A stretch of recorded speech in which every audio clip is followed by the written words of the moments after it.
정치권의 반응을 한번 움직임을 여러분께 전해드려야 될 것 같습니다. 김영환 의원, 민주당 분위기는 어떻습니까?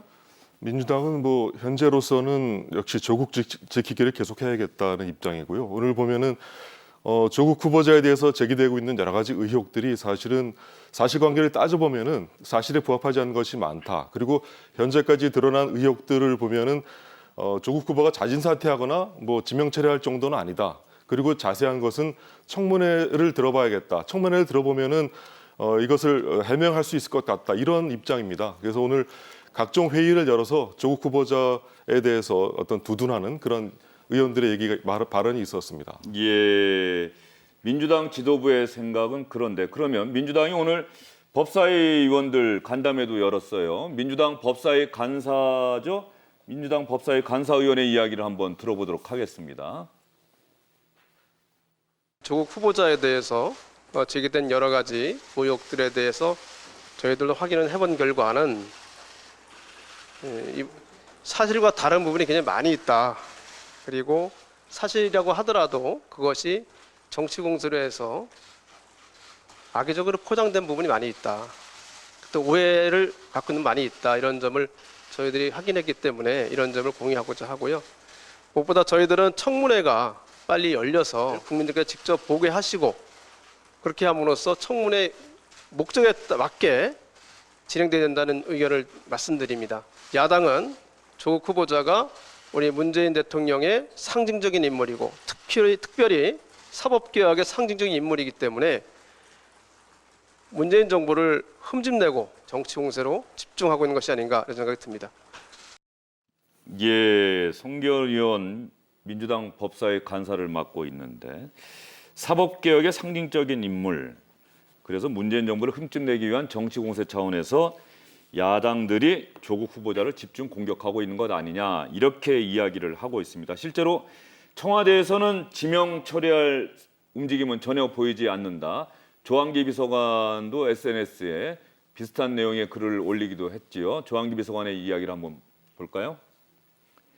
조국 후보자의 딸과 전 재수 씨는 장관 후보가 아닙니다. 딸의 사생활과 전 재수 씨의 아픈 가족사를 파헤칠 권리가 도대체 누구에게 있단 말인가요? 국회의원도 언론도 그런 권리 없습니다. 강기정 정무수석, 국민은 청문회가 열릴 때마다 누구의 청문회인가라고 질문하고 있다. 국회는 그에 대해 정직하게 답해야 한다. 사촌, 팔촌의 인사검증이 아닌 후보자의 청문회라고. 네, 강기정 수석의 이야기까지 봤습니다. 저 부분에 대해서는 원칙적으로 맞는 이야기죠. 원칙적으로 맞는 이야기인데 또 그렇게도 한번 생각을 해봐야 될 것 같아요. 민주당이 야당이었을 시절에도 저렇게 했었던 건지 그 부분에 대해서는 뭐 자신 있게 이야기는 못할 것 같다는 생각도 좀 드는데 말이죠. 저는 그 후보자의 어떤 도덕성을 검증을 하는 이유는 이 사람이 그 업무, 그러니까 조국 수석 같은 경우는 검찰 개혁을 해야 되는 거잖아요. 그렇다면 검찰 개혁을 하려면 일단 내부 신임이 그 동력이 돼줘야 되는데 그 내부 신임을 얻을 만큼 도덕성이 있느냐 없느냐 거기에 초점을 맞춰야 된다고 저는 생각을 합니다. 그렇다면 그 내부 신임을 얻을 만한 도덕성 검증을 할 때 내가 선택한 가족, 그러니까 배우자라든가 아니면 자녀 정도까지는 전 충분히 검증의 범위 안에 들어간다고 생각을 합니다. 근데 내가 선택하지 않은 가족, 예를 들어서 부모님이나 아니면 형제에 관해서는 저는 조금 그 바운더리가 모호하다고 생각을 해요. 근데 만약에 그 후보자가 직접적인 연관이 있다면 내가 선택하지 않았더라도 그 가족에 대한 어떤 검증도 이루어져야겠죠. 근데 이번 일을 놓고 보면 그러니까 그 전 재수 씨가 위장 이혼이다 아니다랑은 그거는 전혀 검증할 필요가 저는 없다고 생각을 하거든요. 그들이 위장 이혼을 했든 그냥 이혼을 했든 아니면 어떤 형태 혼인 생활을 유지하든 안 하든 상관없이 거기서 조국 수석이 어떤 뭐 역할을 했느냐, 어떤 책임을 지고 있느냐만 보면 된다고 저는 생각을 하고요. 네. 그리고 딸의 경우는 조금 다르다는 생각이 들어요. 그러니까 이게 입시의 문제이고 교육의 문제이고 국민들 정서를 굉장히 좀 건드리는 문제인데 그렇다면 여기에서 이제 딸이 뭐 입학을 했던 방법이 어느 정도로 뭔가 뭐 편법을 썼거나 아니면 그렇다면 거기에 대해서는 저는 일정 정도 뭐 입장을 내거나 아니면 뭐 해명을 하거나 책임이 질 부분이 있으면 져야 된다고 생각을 합니다. 그러니까 이번 그 조국 수석의 어떤 언론을 통한 검증 그리고 청문회 이전에 야당의 어떤 공세를 보면서 그 검증을 할 때 도덕성 검증을 위한 가족의 범위를 우리가 어디까지 설정을 할 것인가 그거에 대해서 참 고민을 좀 많이 했습니다. 네, 뭐 시간이 지나고 나면은 다 드러나게 되겠습니다만 정치권이나 이런 인사청문회 앞두고 언론에서 의혹을 제기할 때 사실은 그 의혹 제기가 맞는 것으로 나타날 때도 있고 시간이 지나서는 맞지 않는 것으로 나타날 때도 있는데 조금 전에 강수현 전 부대변인 말씀하신 거 들어보면은 조국 후보자의 관여 여부 이게 결국은 의혹의 핵심이다라고 말씀을 하셨는데 뭐 동생의 전처나 뭐 이런 부분에 대해서 지금 현재 조국 후보자가 그 과정에 어떤 소송이나 이런 과정에 조국 후보자가 관여한 정황은 드러나지 않았는데 그것이 또 어떻게 될지는 지금으로서는 알 수가 없는 길이고 또 그 의혹이 제기되는 의혹들이 시간이 지나서 전혀 사실이 아닌 것으로 또 판명될 수도 있고 지금 이런 혼란스러운 상황이란 말이죠. 그렇습니다. 근데 이렇게 많은 의혹이 제기된 후보자가 있었을까요? 저는 정말 조국 후보자 그동안 독야청청 뭐 정의의 사도인 양 이야기했고 금과 옥조 같은 이야기 많이 했는데 어긋나는 내용들이 너무 많아요. 우선 딸의 경우는요. 저 지금 이 대학 그 논문 제일 저자 등록도 석연치 않은데 이거 대학 입학으로 이어졌는지 이거는 규명이 돼야 되겠죠. 이거 아들 딸하고 관련이 아들의 병역 비리 밝히는 거하고 같은 맥락인 거죠. 그 다음에 이 동생의 전처 이 문제도요. 일단 동생과 그 전처가 돌아가신 아버지가 운영하던 그 학교에 지금 채권을 갖고 있는 거 아닙니까? 이제 동생은 그 이혼한 부인한테 물려준 거로 돼 있지만. 근데 그 학교의 이사가 조국 후보자고 또 그 조국 후보자 아내도 이사입니다. 근데 그 학교를 상대로 소송을 걸은 거 아니에요. 동생 부부 쪽에서. 그렇다면 조국 후보자에 관련해서 과연 그 당시에 이사로서 어떤 역할을 했는지 그거는 따져봐야 되는 거고. 그다음에 전처 소유로 돼 있는 그러니까 동생의 전처 소유로 돼 있는 부산의 빌라 문제도 결국 그 전처가 이야기하지 않았습니까? 조국 후보자의 부인이 부산에 갖고 있는 아파트에 전세를 내주고 2억 7천만 원 받은 날 그 돈을 줘서 그 돈으로 산 거 아니겠습니까? 그러면 증여세 문제가 있는 겁니다. 그러니까 전부 조국 후보자 부부하고 관련이 있기 때문에 따지는 거고 결국은 웅동학원의 그 채권 문제는 결국은 동생이 소위 말해서 그 아버지의 부채를 승계하게 되는 상황이니까 이혼하게 돼서 부인한테 넘긴 거 아니냐 그러니까 이재명 이혼 의혹이 나오는 거고 어제 동생은 이런 이야기 했죠. 채권에 대한 행사를 모두 포기하겠다. 지금 100억가량 되는 거 아닙니까? 이미 본인한테는 채권이 없어요. 이혼한 부인한테 본인이 10억 원 넘겨줬고 나머지는 그 회사가 갖고 있는데 아니 채권도 없는 동생이 자기가 채권 행사 포기하겠다고 하는 게 말이 됩니까? 그러니까 이혼 의혹이 더 커졌다. 이런 주장도 나오는 거기 때문에 조국 후보자 가족에 대해서 우리 국민들이 그만큼 관심을 갖게 되는 거죠. 그런데 이 딸의 그 뭐 대입도 그렇고요. 말씀해 주십시오. 예. 장학금 문제도 그렇습니다. 예. 지금 부산대 대학원 장학금 6학기 동안 200만 원씩 해서 1,200만 원 받았는데 다 같은 기간에 받은 다른 학생들은 한 번씩밖에 안 받았어요. 예, 다 나왔던 얘기니까요. 근데 예, 그렇다면 그 교수가 면학을 장려하기 위해서 그렇다는데 왜 조국 후보자 딸만 면학 장려합니까? 다른 학생들은 어떻게 되는 거죠? 이런 의문들이 줄줄이 나오는 거예요. 그러니까 그렇죠. 문제 제기하는 거죠. 그런 의문들이 나오기 때문에 그런 의문들을 조국 후보자는 인사청문회에서 해명을 하겠다라고 하는 것이고 보수 야당들은 인사청문회까지 갈 이유가 없다. 지금이라도 그만둬야 한다. 이렇게 주장을 하고 있는 건데 오늘 김상조 청와대 정책실장 조국 후보자와 청와대에서 잠시 같이 일하기도 했고요. 오늘 방송기자클럽 초청 토론회가 있었는데 현안인 만큼 이 조국 후보자와 관련한 질문이 나왔어요.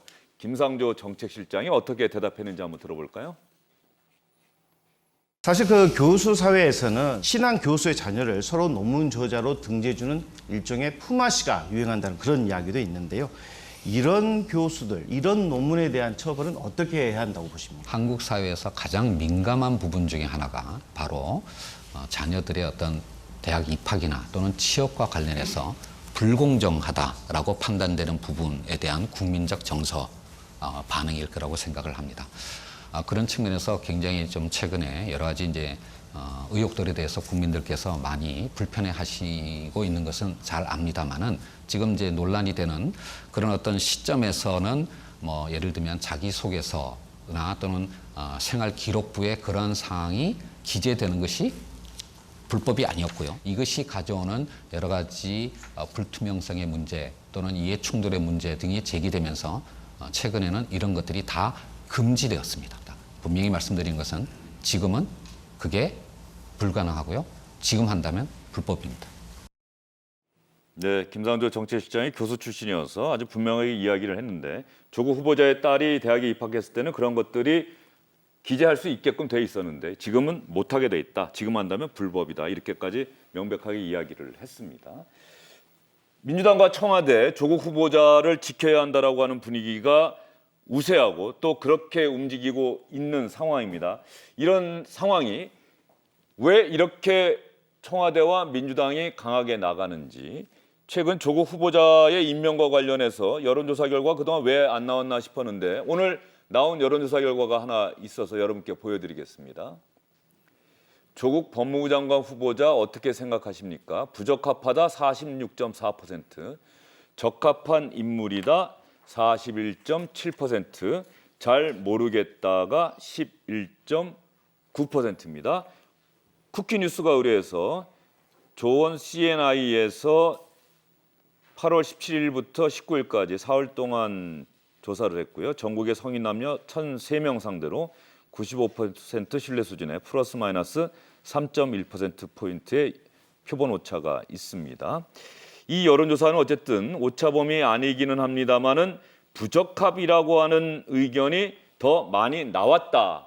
이렇게 볼 수가 있어요. 이 점이 청와대나 민주당 입장에서는 아무래도 부담스럽지 않을까요? 광선우 전 부대변인 어떻습니까? 그 팽팽하긴 하지만 이제 부적합 예. 쪽이 조금 더 나오긴 했죠. 그 분명히 조국 후보자도 그렇고 그리고 여당도 그렇고 청와대에서 새겨들을 부분이 분명히 있다고 생각을 예. 합니다. 저는 그 사모펀드 관련 등 해서 거기까지 의혹이 제기됐을 때까지는 아마도 제 기억으로는 그 적합이 조금 더 높았던 것 같아요. 오차 범위 안에서. 근데 이제 그 딸 문제가 나오면서부터 조금 여론의 흐름이 바뀌기 시작했다. 그러면 저기에서 분명히 좀 새겨들을 부분이 있는 것 같고요. 그렇다면 새겨들어서 어떻게 할 거냐는 거잖아요. 그러면 저는 조국 후보자가 그 오늘이라도 아니면 내일이라도 좀 그 딸 논란에 대해서만큼은 좀 시간을 들여서 세세하게 국민들 앞에 해명할 건 하고 입장을 좀 내놨으면 좋겠습니다. 그렇다면 그 이후에 또 여론 흐름은 조금 바뀌어지지 않을까라는 생각이 들거든요. 그래서 뭐 그 장모 교수라든가 그 논문에 관련된 장모 교수라든가 아니면 그 학회지라든가 어디 의학협회라든가 이런 데서 계속해서 이제 다른 목소리를 내고 있으니까 이게 점점 확전이 되고 있는 그런 모양새라서 그거에 따라서 좀 여론도 기울고 있는데 전 후보자가 그 좀 불씨를 좀 꺼줄 필요가 있다 그 생각이 듭니다. 예, 저 여론조사 결과와 관련해서 민주당 내부에서 말이죠. 민주당 지도부의 움직임과는 다르게 지금 상황이 심상치 않다라고 이야기하는 의원들이 점점 늘어나고 있습니다. 일단 뭐 방송 인터뷰 등을 통해서 나온 이야기를 보면 민주당 박영진 의원이 이런 이야기를 했죠. 조국 후보자가 납득할 만한 해명을 내놓지 못한다면 최악의 상황으로 갈 수밖에 없다. 송영길 의원, 누구보다도 개혁적이고 원칙적인 진보적 학자로 인식된 조국 후보자가 우리나라 일부 상위 계층들이 보여주는 일반적 행태를 보여준 것은 마음을 아프게 한다. 후보자의 진솔한 해명과 배경 설명이 필요하다. 자, 익명을 전제로 해서 주영진의 뉴스브리핑 팀에서 직접 전화 취재한 의원들의 이야기입니다. 물러설 수는 없는데 대단히 심각한 상황이다. 조국 후보자가 낮은 자세로 하나하나 시시콜콜이 적극적으로 해명해야 한다.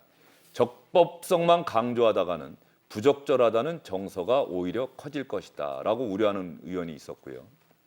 더 강경한 얘기를 한 의원도 있었습니다. 이미 임계치를 넘었다고 생각한다. 딸의 논문 저자 등재가 결정적인 계기였다. 지역구 여론이 대단히 좋지 않다. 얼마 전까지만 해도 조국 후보자가 법무부 장관의 적임자라고 했던 지역구 사람들도 지금은 등을 돌렸다. 이런 분위기, 청와대에 할 말 하겠다고 해서 뽑힌 지도부가 이런 분위기를 청와대에 전달해야 한다. 민주당 의원들의 이런 분위기는 심상치가 않은데 다만 이런 이야기들을 개인적으로 지도부를 향해서 청와대를 향해서 내놓지는 않는다. 왜? 그러면 적전분열 이렇게 비춰질 수가 있기 때문에 지도부가 정리를 해서 전달해 줬으면 좋겠다라는 의견들을 피력하더라고요. 저런 생각을 가진 의원들이 더 늘어날 수 있다. 그러니까 지도부가 현명한 판단을 해야 된다. 왜냐하면 문재인 대통령한테 지금 굉장히 부담이 되는 상황이 돼버렸거든요.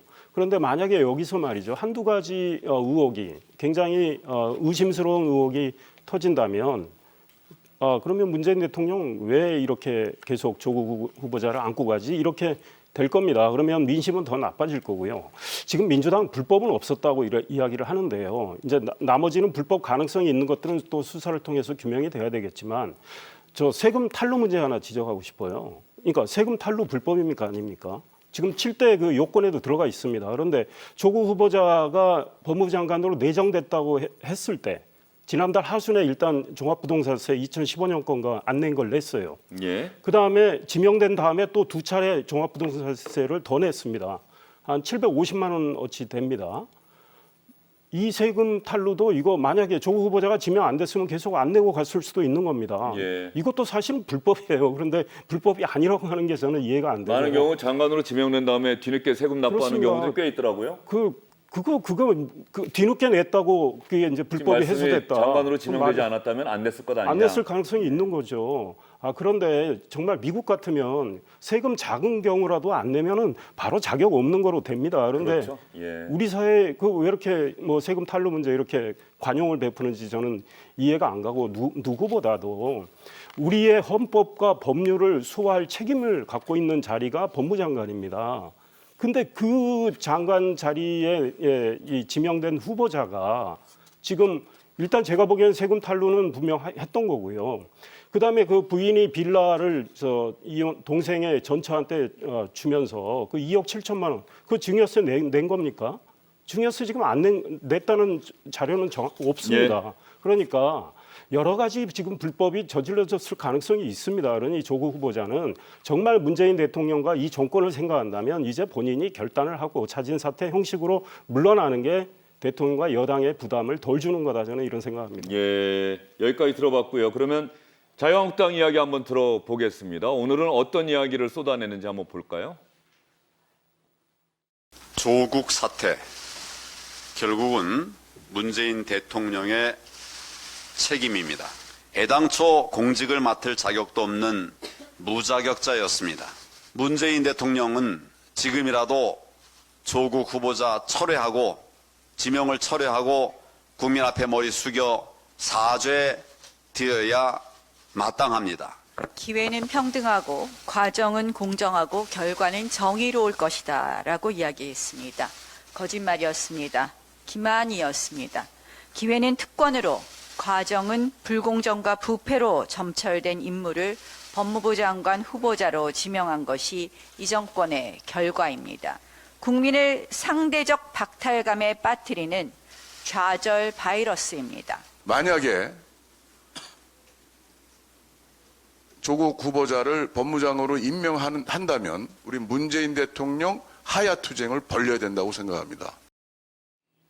예, 저희가 자유한국당은 오늘 3명의 목소리를 들려드렸는데요. 대표와 원내대표 얘기는 거의 대동소이한 것 같은데 신상진 의원 이야기 어떻습니까? 김영환 의원이 보기에도 조금 많이 나간 발언 아닌가 이렇게 생각하시는 분들이 많을 것 같은데 어떻게 보세요, 김영환 의원? 네, 뭐 저런 그 자유한국당 지도부의 발언을 보면은 확실히 조국 후보자의 어떤 중요성 같은 걸 다시 한번 생각하게 됩니다. 그러니까 조국 후보자가 단순히 법무장관 후보자 한 개인이 아니라 문재인 정부의 어떤 개혁을 갖다 상징하는 인물이기 때문에 조국 후보자가 문제가 있어서 낙마하게 되면은 그 책임은 바로 이제 문재인 대통령 그리고 문재인 정권을 향해서 올 것이라는 것을 보여주는 그런 얘기들 같고요. 하야 문제에 대해서는 물론 상당히 앞서 나간 거죠. 왜냐하면 조국 후보자가 아직 확실히 밝혀진 것도 아니고 또 뭐 낙마한 것도 아닌 상태에서 가정법으로 이제 이런 문제에도 불구하고 임명한다면 하야 투쟁을 벌이겠다. 뭐 물론 이제 자유한국당의 어떤 강한 반대 의지를 보여주는 그런 하나의 표현이겠죠.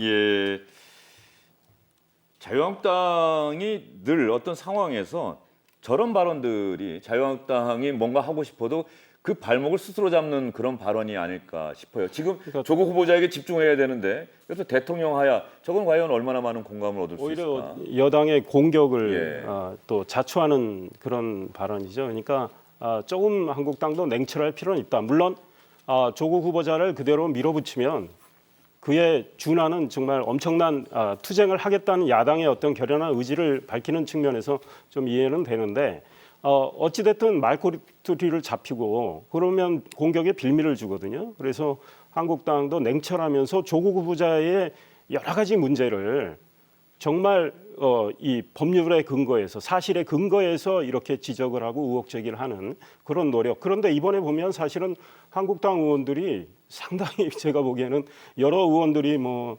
TF도 만들고 해서 그런지 몰라도 많은 문제 제기는 이어졌어요. 물론 이제 앞으로 그것들이 더 규명이 돼야 되겠지만 한국당의 투쟁성이 이번의 경우는 좀 좋아졌다 이런 평가는 하고 싶습니다. 예, 그렇게 말씀하시니까 강선우 전 부대변인 이야기도 좀 들어야 되겠습니다. 하야 투쟁 발언은 어떻게 보십니까? 지금 대통령이 후보자를 지명을 한 상태에서 청문도 열리기 전입니다. 그러니까 이제 후보자에 대한 청문이 열리기 전에 후보자의 어떤 입장을 듣기 전에 이 의혹이 있고 그런 의혹이 있는 자를 지명을 했다는 이유로 지금 대통령을 하야하라고 이야기를 한 거잖아요. 그러니까 저는 어쩜 저렇게 그 퇴로나 아니면 그 한 치 앞을 안 내다보고 발언을 할 수 있는지 좀 의문이고요. 그리고 그 앞서 말씀하셨던 그 세금 부분에 관해서는 저는 그 부분 또한 그 청문을 통해서 이제 그 후보자의 어떤 입장을 들어봐야 된다고 생각을 하고 그리고 이게 적법이다 합법이다. 그러니까 후보자 쪽에서는 계속해서 이제 뭔가 입장을 내는 게 절차상의 문제가 없었고 적법이었고 합법이었다. 저는 거기에 그 적법이고 합법이었다는 이유만으로 그 법무부 장관 후보자에 적절하다고 동의를 해줄 국민들은 저는 적다고 생각을 합니다. 적법이나 합법은 그냥 굉장히 최소한의 요건인 거죠. 우리 국민이 그 국무위원에게 바라는 게 법만 다 지키셨으면 됐습니다라고 생각하는 거 아니지 않습니까? 그렇기 때문에 더더욱 청문회를 통해서 국민정서법에 통과할 수 있는 그런